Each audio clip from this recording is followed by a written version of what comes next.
కనిక్ష, నా బర్త్డే వస్తుంది కదా, ఏం కొంటావు నా బర్త్డేకి? నువ్వు నా గిఫ్ట్ ఏమి ఇస్తావు? కుక్కరా?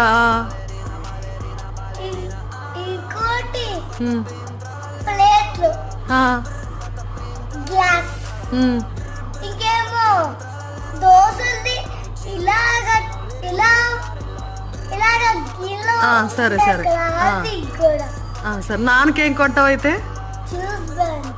జీన్స్ ప్యాంటా?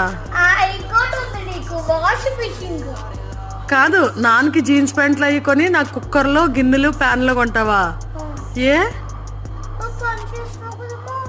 నేను పని చేస్తే నాకు డ్రెస్సులు అవి కొనకూడదా? నాన్నకు కూడా ఉన్నాయి కదా ఇంట్లో ఆల్రెడీ డ్రెస్సులు.